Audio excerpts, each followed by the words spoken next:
데살로니가전서 5장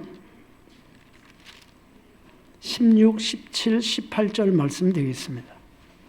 항상 기뻐하라. 쉬지 말고 기도하라. 범사에 감사하라.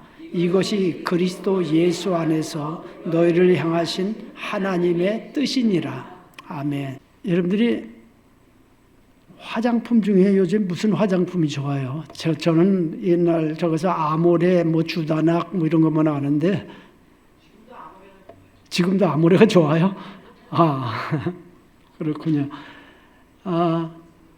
특별히 자매님들은 얼굴 좀 꾸미고 얼굴에 뭘 좀 바르고 이렇게 해야 더 윤이 나고 이렇게 이제 이쁘게 이렇게 보여집니다. 그런데 가장 좋은 화장품이 뭔지 아세요? 예, 웃음이에요. 기뻐하는 얼굴입니다. 아무리 좋은 화장품을 여러분들이 발라도 얼굴이 어두우면 부부싸움하고 왔나? 이렇게 얼굴이 어두우면 전혀 좋게 보여지질 않아요. 그래서 저는 이제 교회 찬양팀이 이렇게 서도 이야기를 합니다. 야, 음이 좀 틀리고 이런 건 신경 쓰지 말아라.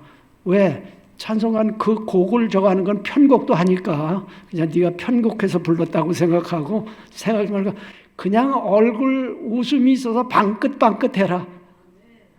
방긋방긋하면 정말 여러분들 찬양팀을 이렇게 딱 볼 때요, 밝은 얼굴, 웃는 얼굴 얼마나 보기 좋아요. 벌써 소리가 입에서 나오기 전에 벌써 은혜 받잖아요.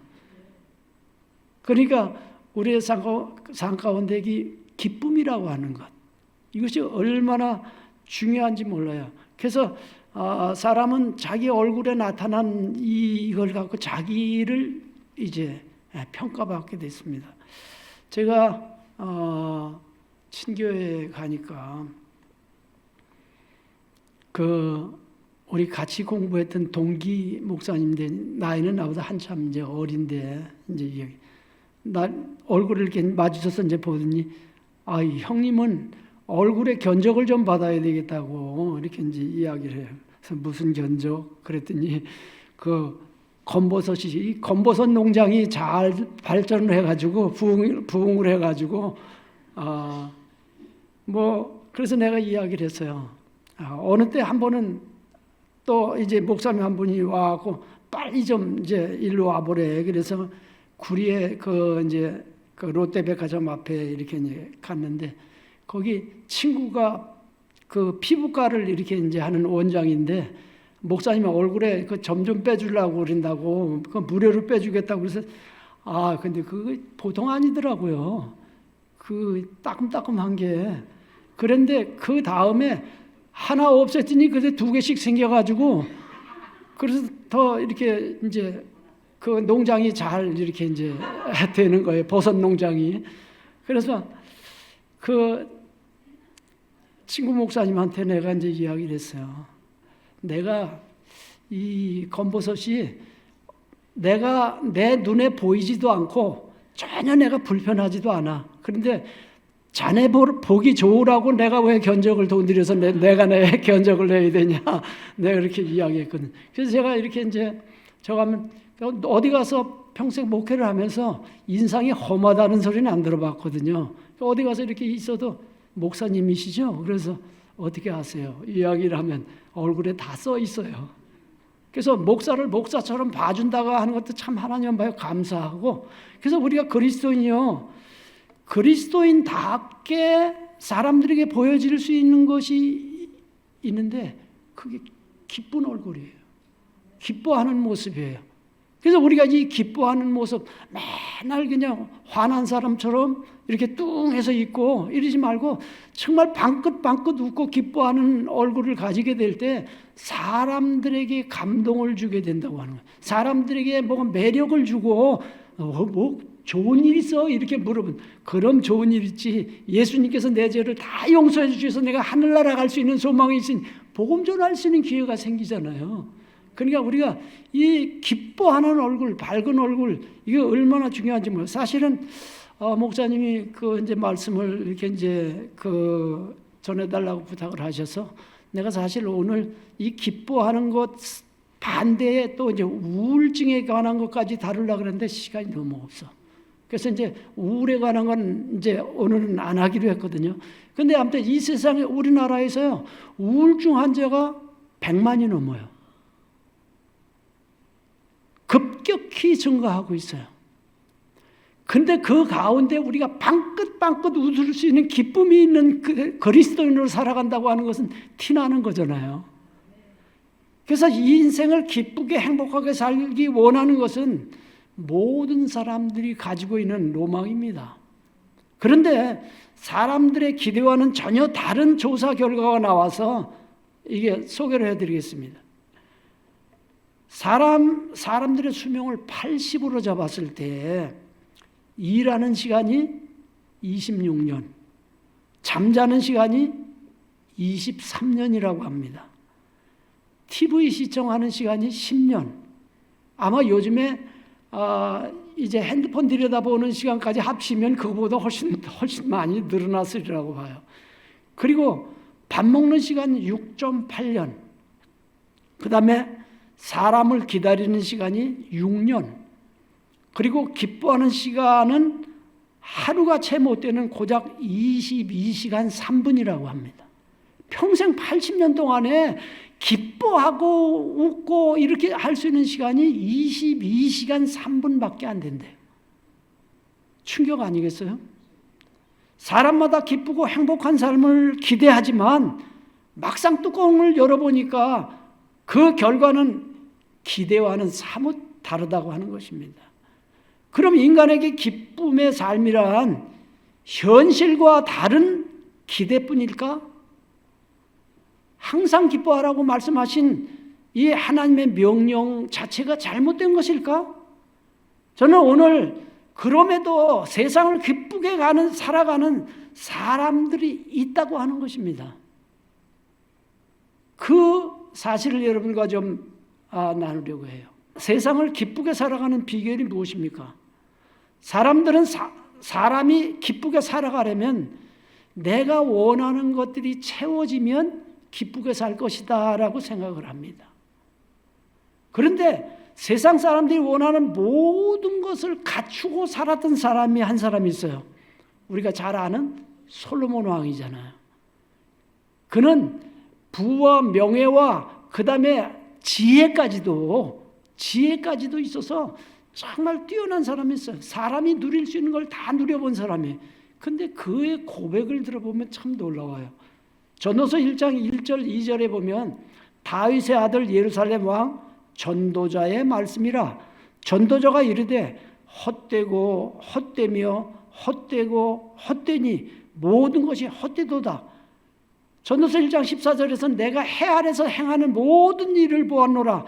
보라 모두 다 헛되어 바람을 잡으려는 것이로다 라고 이야기하고 있습니다. 솔로몬을 보니까 소유가 사람을 기쁘게 하지 못한다는 것을 보게 됩니다. 사람의 참된 기쁨은 소유 때문이 아니라 내 존재의 가치 때문에 참 기뻐해야 하는 것입니다. 하나님이 나의 아버지가 되셨기 때문에 기뻐하고, 그 다음에 하나님 나를 구원하셨기에 기뻐하고, 하나님이 그 사역을 위해서 나를 써주시니까 기뻐하고 감사하고. 지난 주일날이 천안성소침례교회가 개척했던 교회의 그 40주년 기념 예배예요. 그래서 50주년에 내가 간다고 하는 보장 없으니까 40주년에 내가 한번 가봐야 되겠다. 그래갖고 이제 40주년에 예배에 참석을 했습니다. 가서 보니까 40년이 지났는데도 아직까지 그 교회에서 섬기고 있는 사람들이 있어요. 그리고 참 아직까지 주님을 기뻐하고 보통 사람들 대부분 안 보여요. 내가 처음에 개척했던데. 근데 나중에 내려가서 보니까 그 사람들 다 주방에서 일을 하고 있어. 다 지금도 열심히 섬기고 있는 거예요.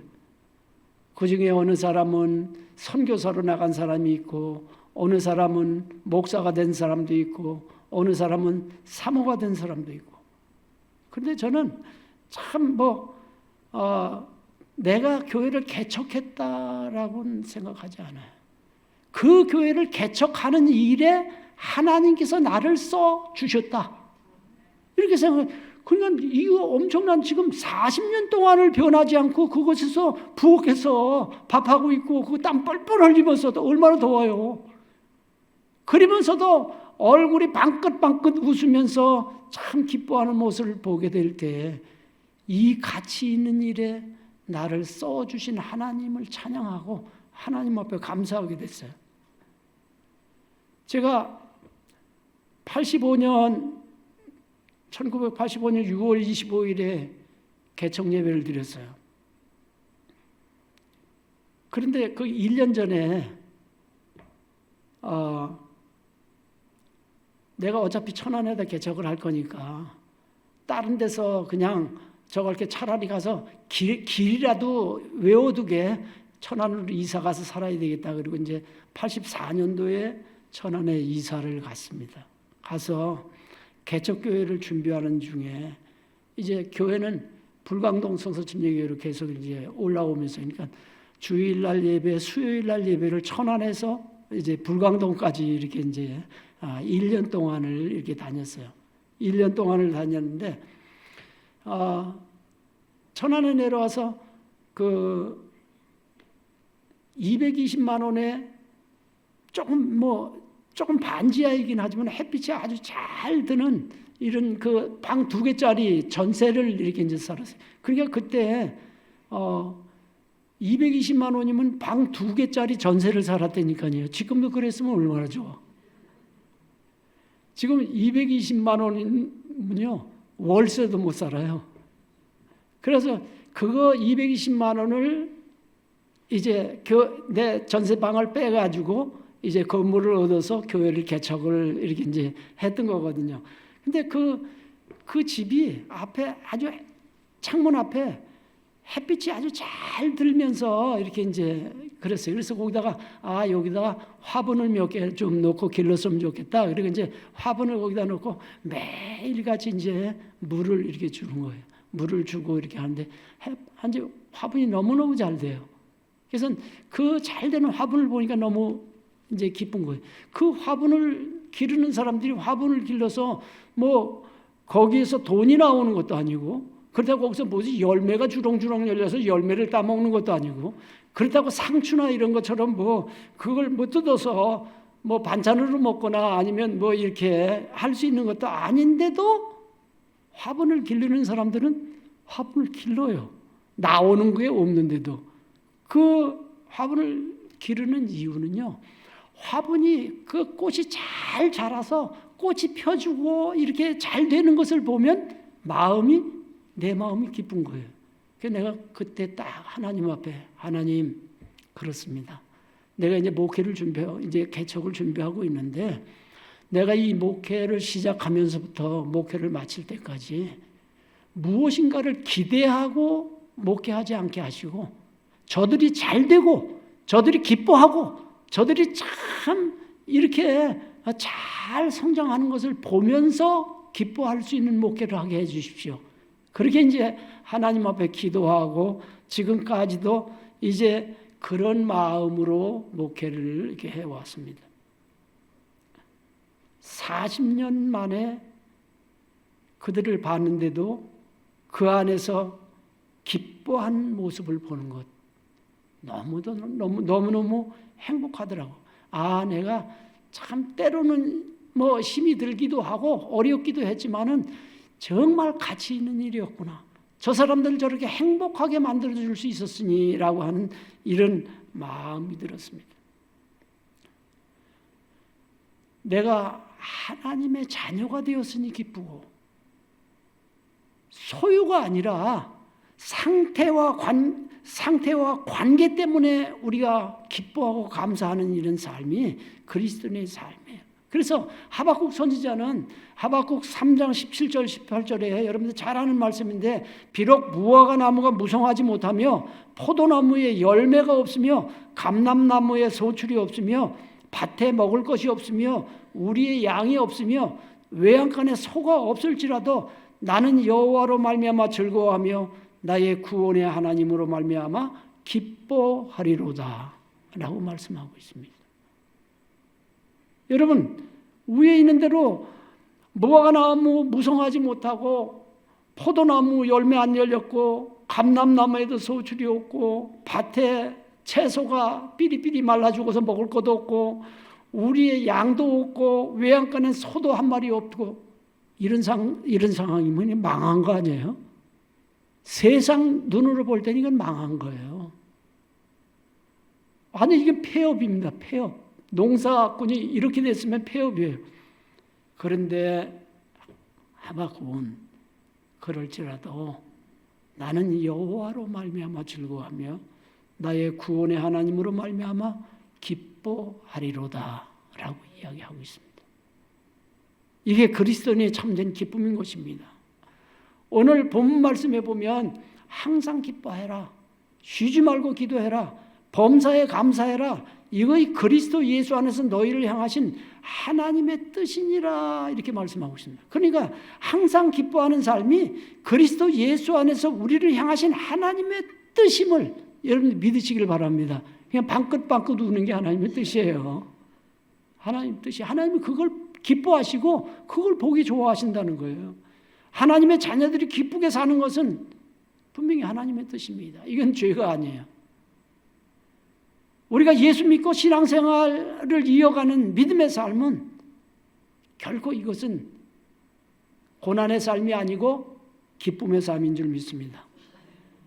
빌립보서 이것과 같은 말씀인데 더 정확하게 이 부분을 펼 수 있어서 제가 빌립보서 4장 4절부터 7절 말씀을 좀 보겠습니다. 빌립보서 4장 4절부터 7절에 있는 말씀 띄워주시기 바랍니다. 주 안에서 항상 기뻐하라. 내가 다시 말하노니 기뻐하라.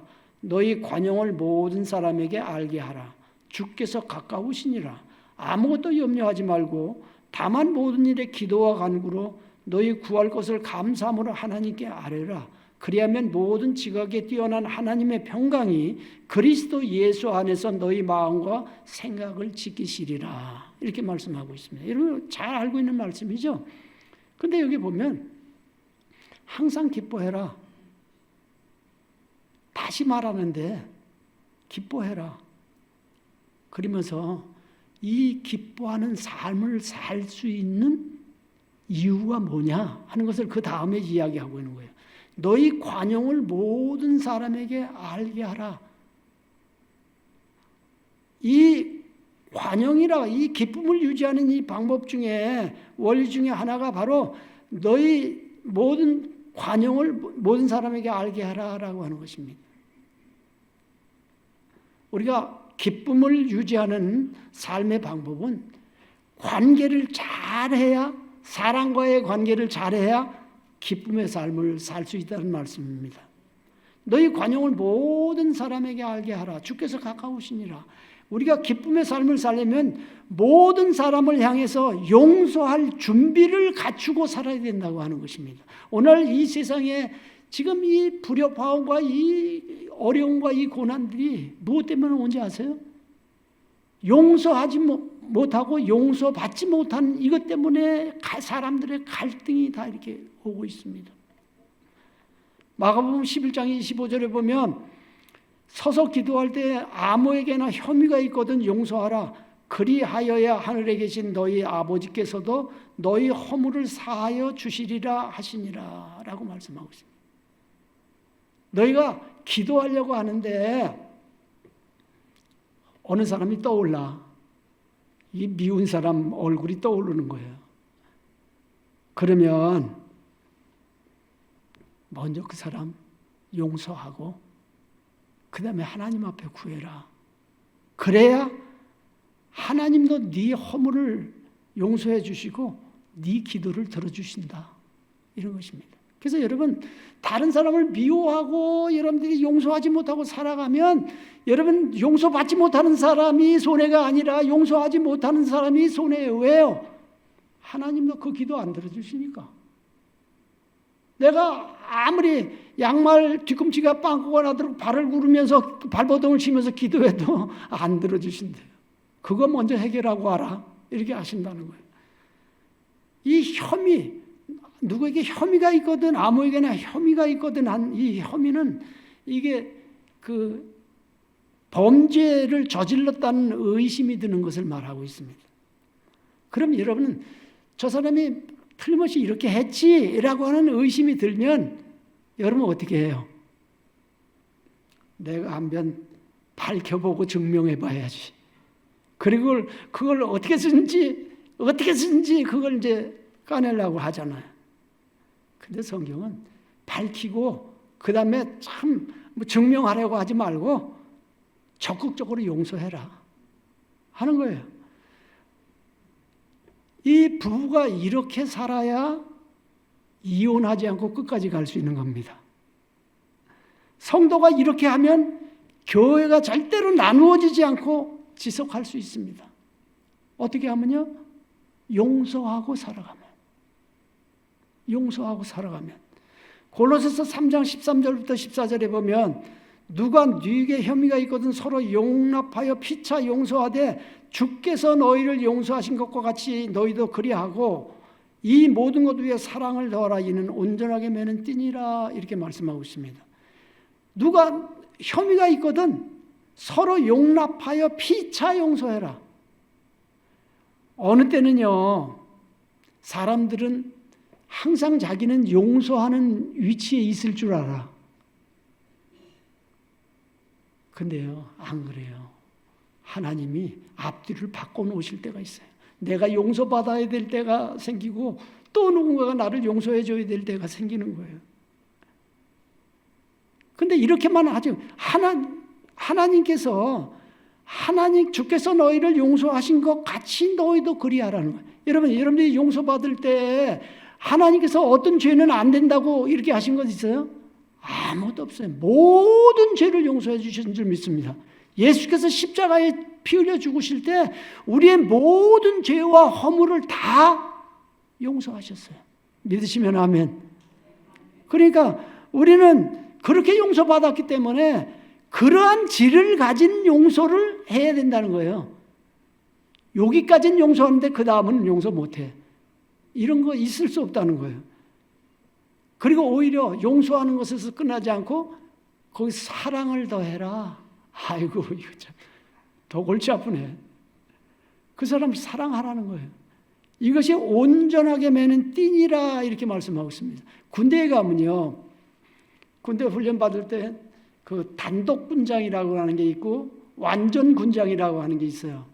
단독 군장은 특별히 간단히 어떤 뭐를 처리하기 위해서 이제 총, 철모, 그 다음에 여기 탄띠 이게 이제 보통 이제 띠지요. 이렇게 넓적한 띠인데 거기에다가 대검도 달고 물 수통도 달고 그 다음에 이제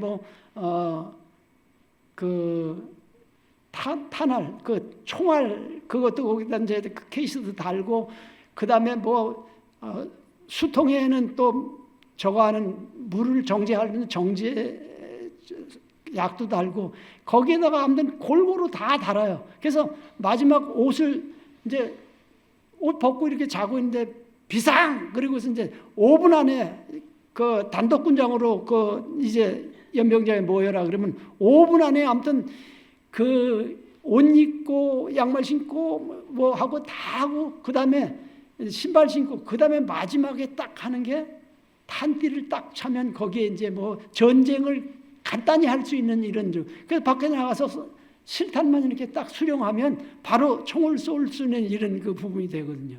근데 이제 완전 군장이라고 하는 것은 전쟁을 한 3일 동안 지탱할 수 있는 여기 양식이나 이런 것까지도 옷 이런 것까지도 다 이제 챙겨 갖고 나가는 게 이제 완전 군장이에요. 완전 군장을 하면 한 그 무게 자체가 한 25kg 정도 이렇게 갑니다. 25kg 얼마인지 모르지만 여러분 쌀 한 푸대보다 조금 더 무거운 거예요. 그걸 이제 미국 이렇게 저거 하거든요. 근데 그때 마지막에 하는 게 마지막 단독군장을 하게 될 때 마지막 이게 하는 게 띠예요. 그거 탄띠를 딱 이렇게 차면 그다음에 모든 게 완전히 해결된 거예요. 근데 성경은 말하기를 이게 다른 사람을 용서하는 것에서 끝나지 않고 그 다음에 뭐까지? 사랑까지 해야 하나님께서 정말 원하시는 온전하게 매는 띠다. 남자들은요, 이 허리띠 안 하면 이게 힘이 없어요. 허리띠를 안 하면 우린 이게 그 옷 입은 것 같지 않아가지고 우리는 이제 늘 허리띠가 이제 이렇게 있는데 뭐 요즘엔 뭐 고무줄로 돼 있는 것도 있고 뭐 여러 가지로 뭐 돼 있는데 그런 걸 우리는 허전해서 못 입어요. 아무튼 이 띠를 매야 온전하게 됐다라고 이렇게 생각이 됩니다. 사람은 자신은 늘 용서하는 쪽에만 있을 줄 알아. 그러나 절대로 인생을 살다 보면 그렇지 않습니다. 어느 때는 위치가 바뀌어서 내가 용서받아야 하는 자리에 있을 때가 있을 것입니다. 그래서 용서하되 피차 용서해라. 피차. 서로 용서해라. 그래서 그리고 이 위에 사랑을 더해라. 이게 온전하게 매는 띠니라 라고 말씀하고 있습니다. 그러면 얼마나 우리가 용서하면서 살아야 됩니까? 얼마나? 시간적으로 보면 죽을 때까지. 베드로가 예수님에게 나와서 이렇게 이야기했어요. 마태복음 18장에 보면 그때 베드로가 나와 이르되 주여 형제가 내게 죄를 범하면 몇 번이나 용서하여 주리이까? 7번까지 하오리이까?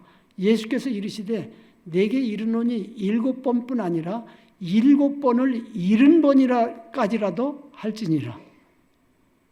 계산 잘하는 사람은 딱 77이 49, 490번이구나. 그럼 490번까지만 용서하면 491번째부터는 그 다음에 이제 보복을 해도 되겠구나. 이렇게 생각을 하냐. 아니요. 이것은 횟수를 재지 말고 온전히 얼마든지 용서하라는 말씀입니다. 한 사람을 몇 번까지 용서해 보셨습니까? 여러분 교회 안에서 지나면서 한 사람을 몇 번까지나 용서해 보셨습니까? 그럼 자신은 하나님 앞에서 몇 번이나 잘못했다고 용서를 빌어봤습니까? 그것이 일 수 있는 사람은 없을 거야 아마. 내가 평생 동안 지금 하나님 앞에 잘못했다고 용서를 빌은 게 몇 번인지 490번만 되겠어요?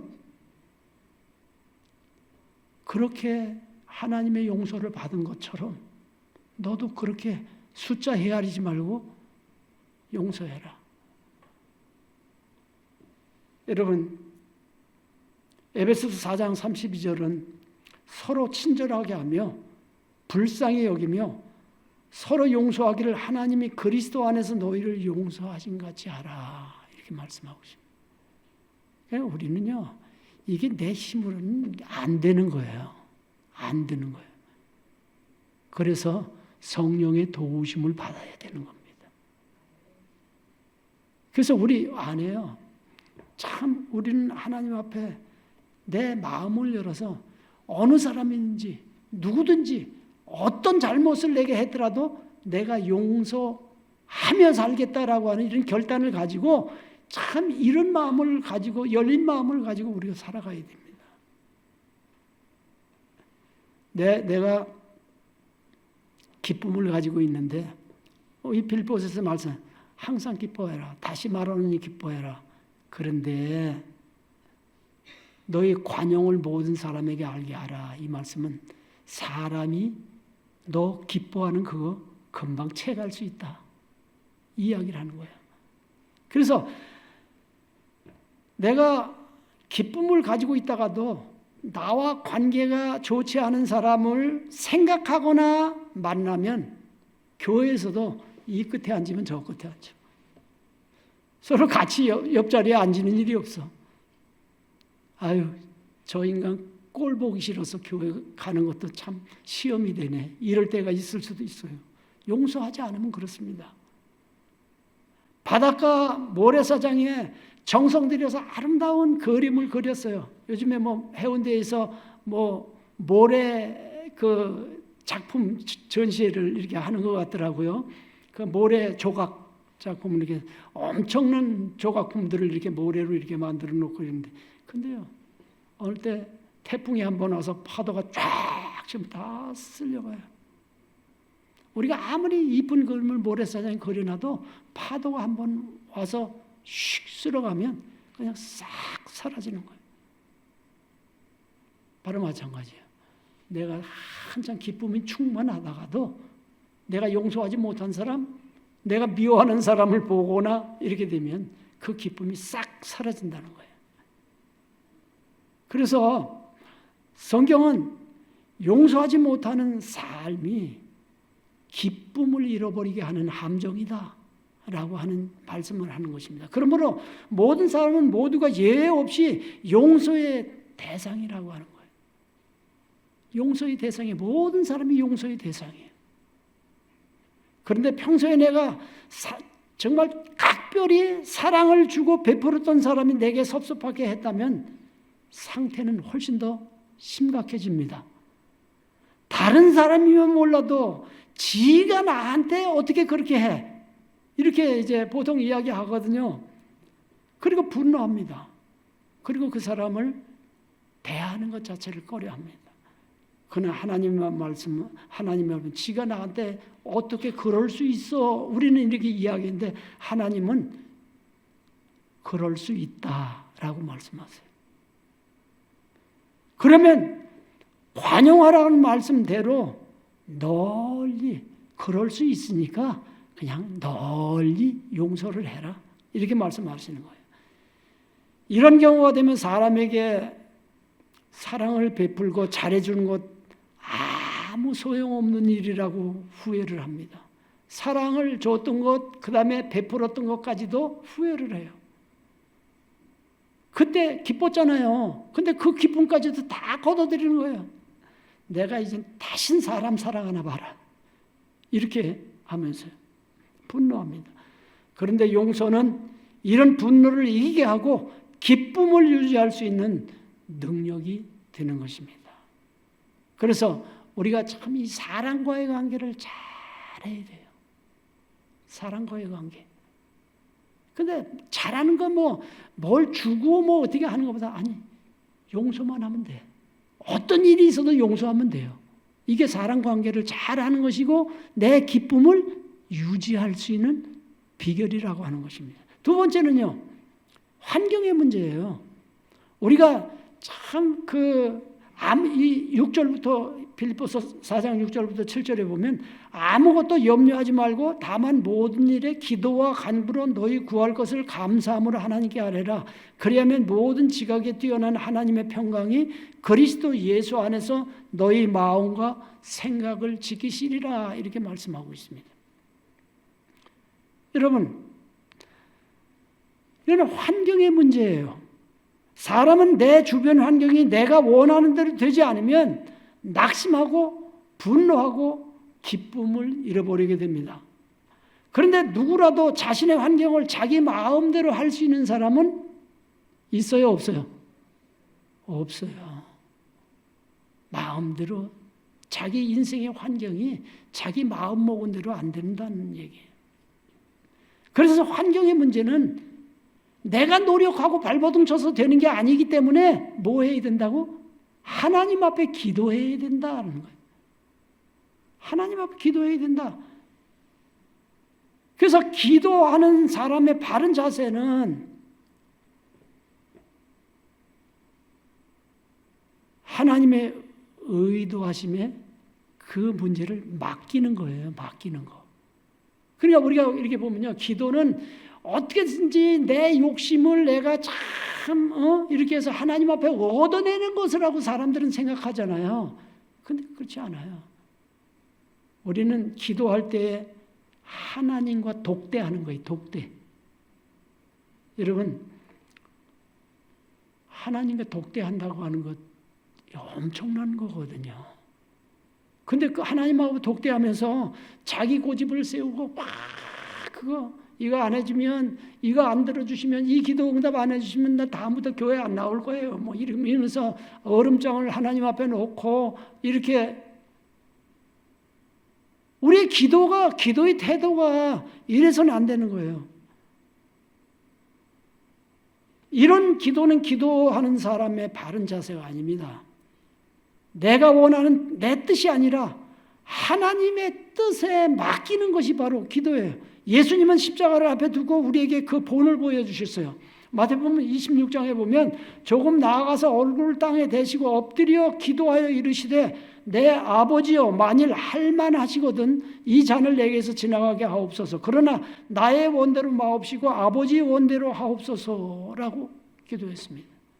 십자가를 앞에 놓고 지금 십자가에 달려 예수님께서 돌아가셔야 되는데 이거 십자가에 달려 돌아가는 이 잔을 내게서 참 내가 피할 수 있으면 피하게 해 주십시오. 그러나 이 잔을 내가 반드시 마셔야 되는 것이라면 아버지의 뜻대로 되기를 원합니다. 참된 기도는 그 결과를 하나님께 온전히 맡기는 겁니다. 베드로전서 5장 7절에 보면 너희 염려를 다 주께 맡기라 이는 그가 너희를 돌보심이라 이렇게 말씀했어요. 근데 그 염려하는 문제를 주께 맡기면 그분이 해결해 주시겠다는 약속의 말씀이에요. 근데 이 말씀을 지금 우리가 이제 개정개혁을 보고 있잖아요. 근데 개정개혁 이전에 우리가 보던 성경에는 개혁 성경에서는 이렇게 이야기하고 있습니다.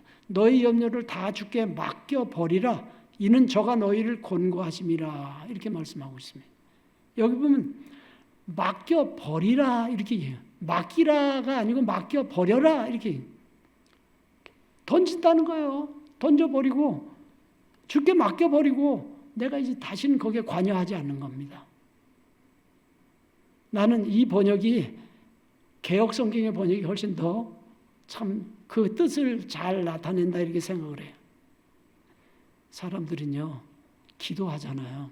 오늘 여러분들이 와서 기도하시고 이렇게 할 때 기도하는 문제를 하나님 앞에 내려놓고 기도해요.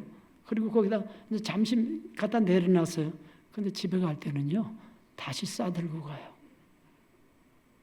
다시 찾아가지고 가갖고 집에 가서 이제 똑같이 교회 오기 이전하고 똑같이 이걸 어떻게 하면 되지? 이걸 어떻게 해야 되지? 누굴 찾아가면 되나? 이렇게 생각하면서 아니 기도하고 버리라니까. 기도하고 맡겨버리라니까. 물품 보관소에다 보관한 게 아니고 그냥 하나님 앞에 맡겨버려요. 그냥 하나님 알아서 하세요. 알아서 하세요 하는 거예요. 여러분 말씀처럼 기도한 것은 이제 더 이상 내 문제가 아니고 누구 문제예요? 하나님 문제예요. 이젠 고민을 하셔도 하나님이 고민하셔야 될 거예요. 왜 내가 그분한테 맡겨놨으니까요. 나는 어렸을 때 이렇게 형도 있고 누나도 있고 이렇게 하니까 어려운 숙제가 있으면 이제 이야기해요. 그럼 하다 안 되면 이제 이야기해요. 그럼 나도 내가 이따 해줄게, 도와줄게 이렇게 이야기해요. 그러면요 거기다 맡겨놓고 그 다음에 신나게 나가서 노는 거예요. 그거 어떻게 해야지, 어떻게 풀어야지, 뭐 어떻게 만들어야지 이런 걱정 안 해요. 왜? 형이 해준다 그랬으니까. 누나가 해준다 그랬으니까. 누나가 나보다 더 잘하는 걸 내가 아니까. 여러분 이제 하나님이 내 염려하는 문제를 주관하시는 분이심을 여러분 믿으십시오. 내가 맡긴 기도의 제목을 이제 그분이 맡으셨다고 하는 것을 여러분들이 믿으시면 평강이 온다는 거예요. 전혀 기쁨을 잃어버릴 이유가 없다는 거예요. 아무리 어떤 환경이 와도 기쁨을 잃어버릴 일이 없다는 것입니다. 하나님이 그 문제를 처리하시는데 내가 내 생각대로 하는 것보다 하나님이 훨씬 더 잘 마무리하시리라고 믿기 때문인 것입니다.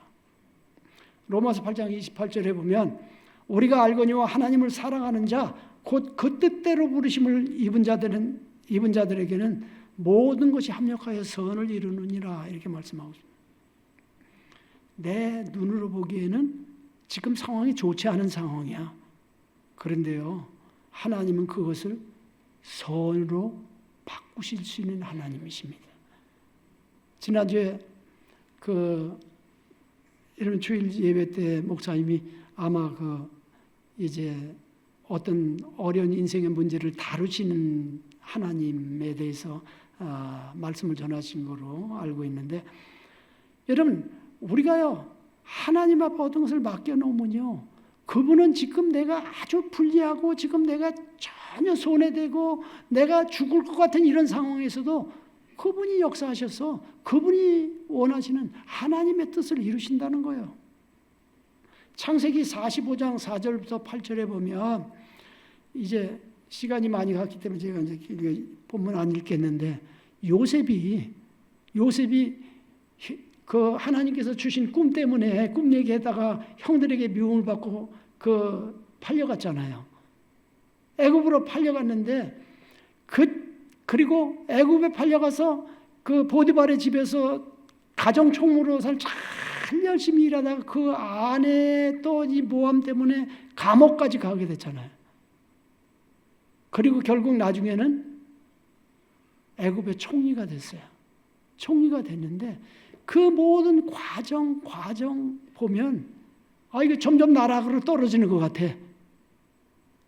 그런데 나중에 이 요셉에게 그 형들이 양식을 구하러 와서 무릎을 조아리고 절을 하면서 우리에게 양식을 주십시오 이렇게 하는데 그때 그가 요셉인 것을 알게 됐어요. 알게 됐을 때 형들은 이거 양식을 얻어가는 건 어디 갔든지 이 동생을 그렇게 해서 어디 팔아버렸으니까 이거 내가 해코지를 당하겠다 이렇게 이제 생각을 했던 거예요. 그래서 참 우리가 그게 아닌데 어쩐데 하고 이제 변명을 하고 이렇게 이야기. 근데 요셉이 1절 싹 잘라서 이야기해요. 하나님께서 나를 당신들을 통해서 이곳에 미리 보내셔서 이 흉년을 예비하게 하시고 오늘 이 상황 가운데 내가 애굽의 총리로 이렇게 있게 된 것 전혀 여러분 죄책감 갖거나 두려워하지 말고 이게 하나님이 나를 이곳에 보내셨다고 하는 이것 때문에 여러분들이 안심해라. 내가 절대 보복하지 않겠다. 여러분 이 요셉은 자기 생에 일어난 모든 고난들로 인해서 낙심하거나 원망하지 않았어요. 오히려 모든 일들을 하나님이 주관하신 일이라고 고백했습니다. 내가 환경의 문제들을 하나님께 온전히 맡기면 하나님이 선을 이루어 주실 것입니다. 그러면 우리의 삶이 근심, 걱정, 초조, 우울해서 기쁨을 유지하고 기뻐하는 삶을 살게 될 것입니다. 고린도후서 6장 10절에 보면 근심하는 자 같으나 항상 기뻐하고 가난한 자 같으나 많은 사람을 부유하게 하고 아무것도 없는 자 같으나 모든 것을 가진 자로다. 누가요? 예수 믿는 사람들이요. 여러분 근심하는 자 같으나 항상 기뻐하고 가난한 자 같으나 많은 사람을 부유하게 하고 아무것도 없는 자 같으나 모든 것을 가진 자다. 이 세상을 감사하며 기쁨으로 살아가는 사람들이 있습니다. 이것이 하나님의 계획하신 참된 그리스도인의 삶입니다. 수많은 문제 가운데 살면서도 기뻐하며 생을 살아가는 비결이 바로 오늘 말씀에 있는 것입니다. 용서하며 살고 기도하며 살고 감사하며 사는 삶이 인생을 기쁘게 살아가는 삶의 비결이요 하나님이 계획하신 그리스도인의 기뻐하는 삶이 되는 이런 삶인 것입니다. 나는 오늘 이 말씀을 전하면서 정말 이 말씀에 따라서 생애를 기뻐하며 살아가는 새삼 침례교회 모든 성도들이 되시기를 예수님의 이름으로 축복합니다.